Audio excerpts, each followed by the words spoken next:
Okay, so in this video I'm going to be going through the final review for second semester. This first question, I want me to find the mean, median, mode, and standard deviation of the following set. So what I want to do on my calculator is I want to start off by pressing the stat button. I want to go to edit. I want to type in all of my values. If I have numbers in my list, I arrow up to L1, I press clear, and then I arrow back down, and it'll clear those out for me. So I'm going to type in my numbers.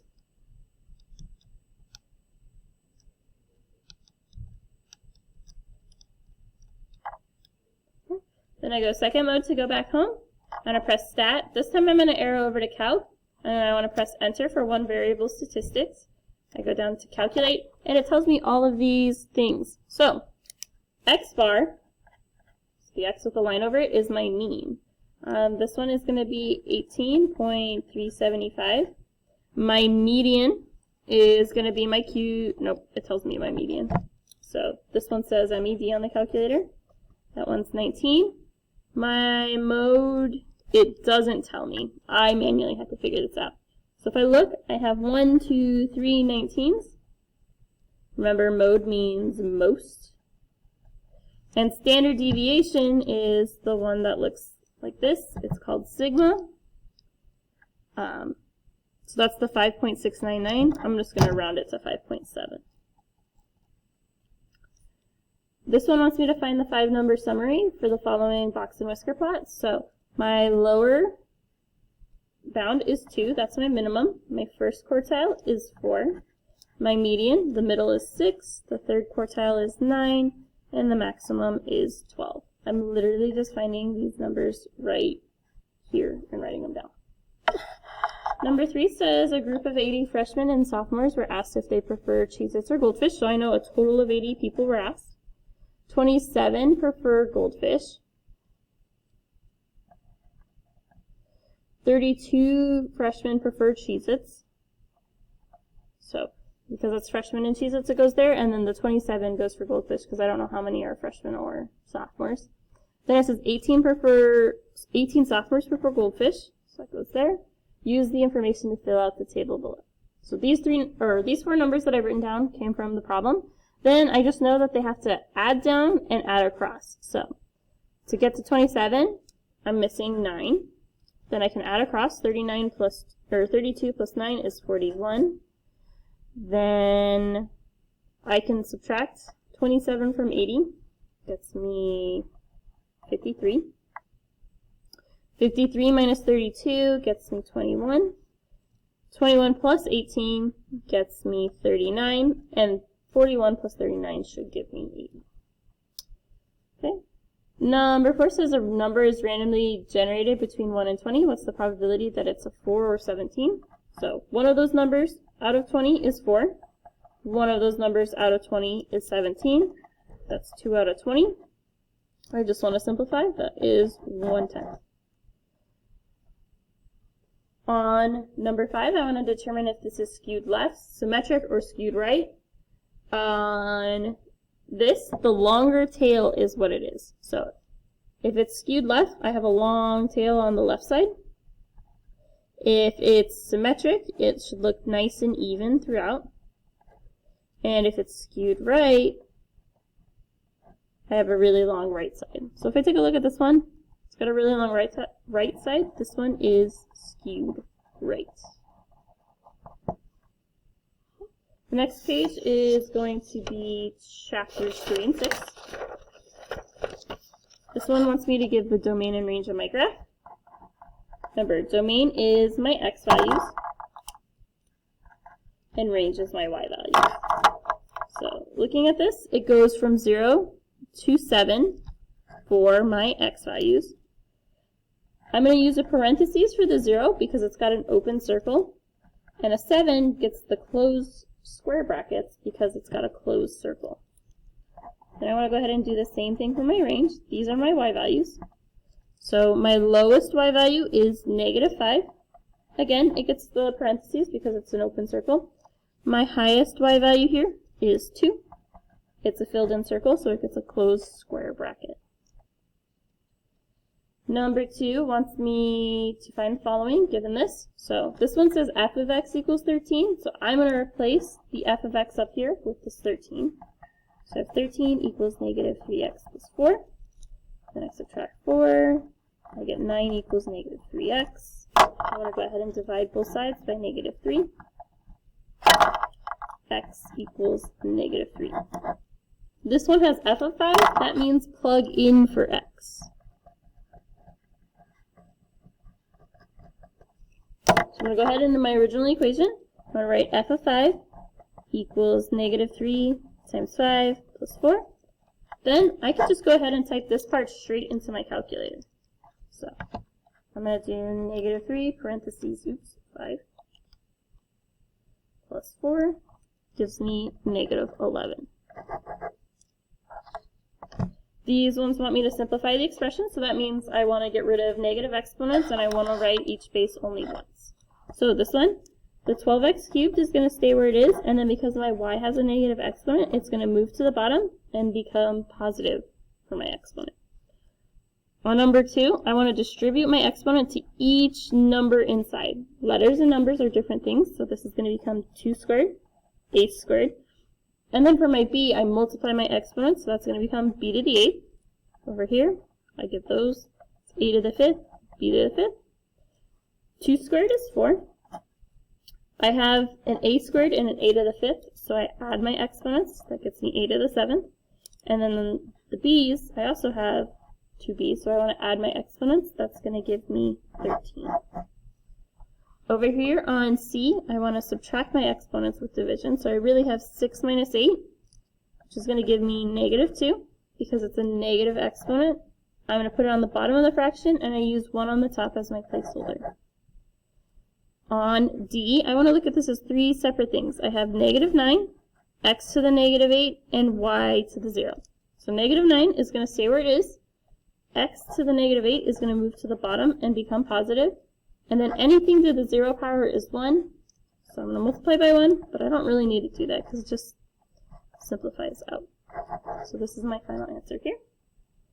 Number 4 wants me to find the indicated nth root of a. So what I want to do is I have the third root of a. So this is the cube root of a. I can go ahead and type this into my calculator. I go math. If the number is, oops, this is off the screen. If my number is there, so for number 4, I can use that. If it's not, I would choose number 5 and then type in the little tiny number. So I'm going to choose 4. I'm going to do 125, which gives me 5. Because n is odd, there's only one answer.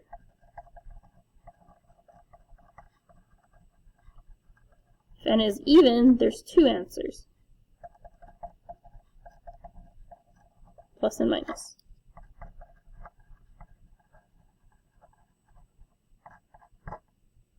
Okay. Number 5 says you purchased a car for $19,000. After 1 year, the dealership valued the car for $17,250. So remember, this one is y equals a times 1 plus r to the t. So that's the formula I want to use here. I first need to decide if this is growth or decay. It was worth $19,000. Now it's worth $17,000. The price is going down. This is decay.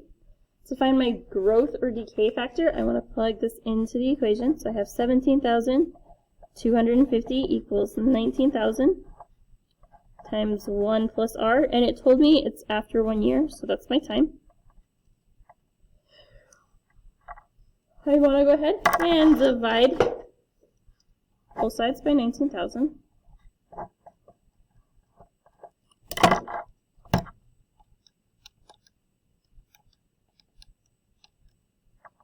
This gets me 0.9079 equals 1 plus r. It just wants my growth factor, or decay factor, so it's going to be this number.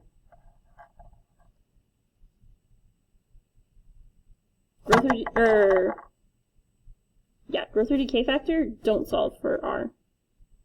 Solve for 1 plus r. Then I want to write my function that models the situation. So that is going to be y equals 19,000 times the 0.9079 to the t power. So number 6 wants me to solve these equations. Since they have the same base, I just want to take my exponents and set those equal to each other. So I'm going to have 5x minus 3 equals 7x plus 9. I want to get all of my variables over to the same side, so I'm going to subtract 5x on both sides. I get negative 3 equals 2x plus 9. Then I want to subtract 9 on both sides. I get negative 12 equals 2x. Divide both sides by 2. X equals negative 6. Same thing for B. Just want to go ahead and set my two exponents equal to each other. I get x minus 1 equals negative x plus 5. I'm going to add this x over because I like dealing with positive variables. Then I want to subtract my add my 1 because it's being subtracted. I get 2x equals 6. Divide both sides by 3. By 2. Why would I do that?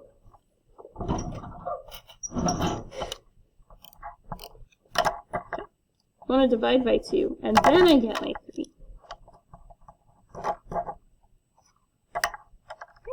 Next thing is going to be chapter 7. This one wants me to find my sum. This is just combining like terms. So I want to start off with my highest exponent, which is h to the 4th. Then I'm going to go to look for my cubes. I only have one cubed, so I have h cubed. Then my squareds. I have negative 12h squared and 5h squared. That gives me negative 7h squared. Then I don't have any h's, so I'm just going to do my numbers. Negative 7 plus 6 is negative 1. When I want to find my difference, I want to distribute the negative first. So I'm going to treat this as a negative 1. So all of my first set of parentheses is going to get rewritten. And then everything after that minus sign, I'm going to distribute that negative. So that's going to become negative 7x squared, positive 3x, negative 13. I want to combine like terms.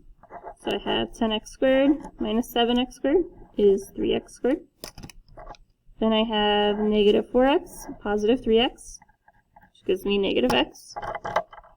And then I have 3 and negative 13, which gives me negative 10. Number 3 wants me to find the product. I could distribute. I'm going to use the box method. So that one, I write each of my factors on a side. I typically like writing the longer one on top, but it doesn't matter. It should get you the same answer. So each individual term goes in a box, and I keep negative signs with it. Then in each box down here, I multiply. So 2x times 2x squared is going to give me 4x cubed, because I multiply the big numbers, add the exponents. 2x times negative 5x gives me negative 10x squared. 2x times negative 3 is negative 6x. Negative 1 times 2x is negative 2x squared. Negative 1 times negative 5x is positive 5x. Negative 1 times negative 3 is positive 3. Then I want to combine like terms. So I have 4x cubed. Nothing to combine there. Then I have negative 2x squared and negative 10x squared, which gives me negative 12x squared. I have 5x and negative 6x, so that's negative x. And then I just have this 3 at the end. On these ones, I want to factor completely. So if there's no number out front, I'm just looking for what multiplies to 20 and adds to 9. That is going to be 5 and 4. On B, I have a number out front. I can't divide everything by 4, so I am going to use the slide and divide method. So I'm going to take this 4 from out front and multiply it by that negative 6 at the end, turning it into negative 24. So now I'm looking for what multiplies to negative 24 and adds to negative 5. If I can't remember this, what I can do is I can go to y equals on my calculator, clear out any equations there, and what is this, negative 24? Divided by x, so I always do my end number divided by x, and I go second graph, and I want to look for a pair of numbers that will add up to negative 5. I only look at whole numbers. If something's got a decimal, I ignore it. So 1 minus 24 is negative 23, 2 minus 12 is negative 10, 3 minus 8 is negative 5, that's the pair I want. It's going to turn to x plus 3, x minus 8. On C, I want to try looking and seeing if all of these can divide by 4, which they can. So I'm going to divide them all by 4, and then I'm going to write that 4 out front. It's going to turn this into p squared minus 8p plus 15. So now I'm looking for what multiplies to 15 and adds to negative 8. That is negative 3 and negative 5. And I got to remember to keep that 4 out front. Same thing over here for D. I'm looking for what multiplies to negative 36 and adds to 5. That is positive 9 and negative 4. On this one, because I only have two numbers and they're perfect squares, I want to take the square root of each. So A is the square root of 9x squared, that is 3x. B is the square root of 25, that is 5. Here, I'm using a special rule. It's a squared minus b squared equals a minus b times a plus b. So that's going to turn into 3x minus 5 times 3x plus 5. Okay. And I want to go ahead and the last things we're going to solve are chapters 8 and 9. So I have this graph. I want to say what my vertex is. So if I look right here, that is negative 2, 4, because it's going left 2, up 4. My domain is going to be negative infinity to positive infinity. With quadratics, it's always going left and right forever. My range is my y values. So this one's going down forever. So I start off with that. That's negative infinity for down. And my highest point is 4. That gets a square bracket because that 4 is included. My axis of symmetry is x equals negative 2. This is the x value from my vertex. Okay. My increasing interval is where I have a positive slope. So on this graph, it's on this side. That is going from the left, so negative infinity, and it's stopping at my x value of negative 2. Notice again, this is my x value from my vertex. My decreasing interval is where I have a negative slope. So if I look at this one, it starts at my vertex, so negative 2, and it goes right forever. Then I want to decide if this is a maximum or a minimum. Maximums are mountain-shaped, minimums are U-shaped. So this is a maximum. And then I say my y value, which here is 4. So notice the 4 is the y value of my vertex, the number in my range, and the number for my maximum or minimum. Number 2 on this one wants me to find my vertex and my domain, and wants me to it gives me this function. I would need to find all of these things and then go ahead and graph it. If I'm given an equation in standard form, I want to remember my equation for finding my axis of symmetry is x equals negative b over 2a. So I want to label my a, b, and c. My a is 1, my b is negative 6, and my c is 7. So I'm going to plug into that formula. I get x equals negative from the formula, negative 6 from my b value, 2 times my a value of 1. Negative 6 is positive 6. 2 times 1 is 2. 6 divided by 2 is 3. So my axis of symmetry is x equals 3. That's also going to be the x value of my vertex. Then I want to go ahead and plug this into the equation to find my y value. So I have y equals 3 squared minus 6 times 3 plus 7. So I'm going to go ahead and type that in.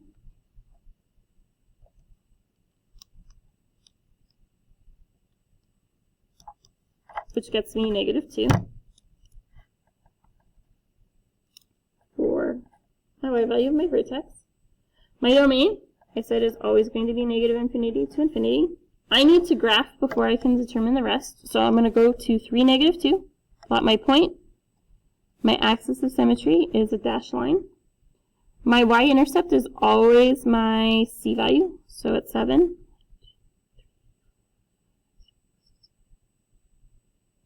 This is 3 away from my dashed line on the left, so I'm going to go 3 away on the right and reflect that over.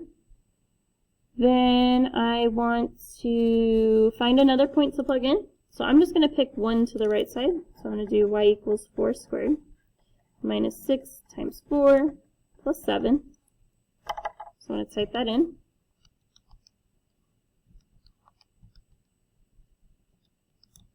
which gets me -1. So the point I want to plot is 4, -1. And that's 1 to the right, so I'm going to go 1 to the left and reflect that over. Now that I have my graph, I can see it opens up. My range always starts with my lowest value, so -2, and it goes up forever to infinity. My increasing interval here is, remember, where I have a positive slope. So on this one, it's actually going up on the right side. So this is starting at my x value of 3, and it goes right forever. My decreasing interval is where I have a negative slope. So this is starting at the left side, and it ends at my x value of 3. This one is U-shaped, so it's a minimum, and my y value here is -2. This one has a typo. There should be an x right there. I want to find my x-intercepts, my y-intercepts, and then graph it. So my y-intercept is always my c value, so it's going to be 0, 6, because of the 6 right here. Then to find my x-intercepts, I want to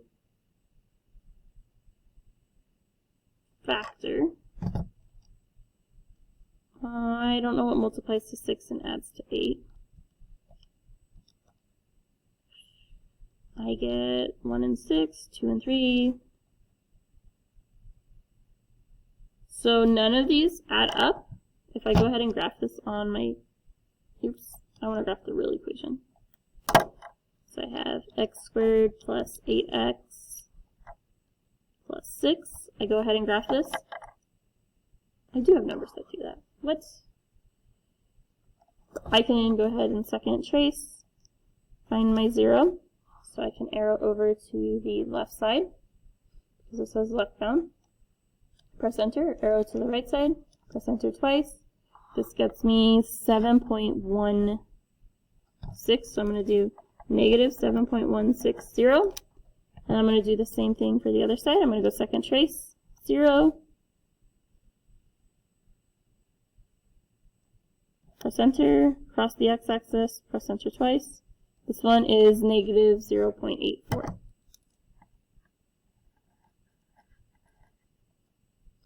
Then I want to go ahead and sketch out this graph.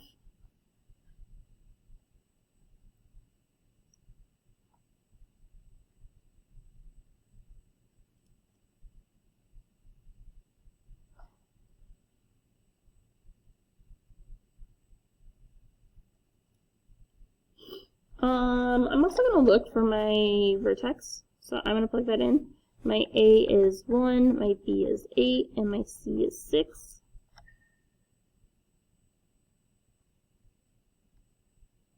So I have x equals -8 over 2 times 1, which is -8 over 2, which turns into -4. I want to plug that into my equation.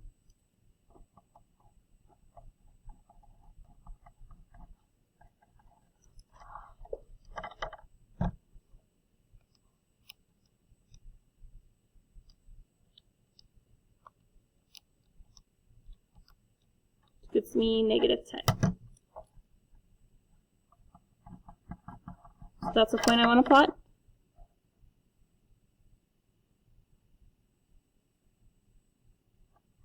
Then I connect my points.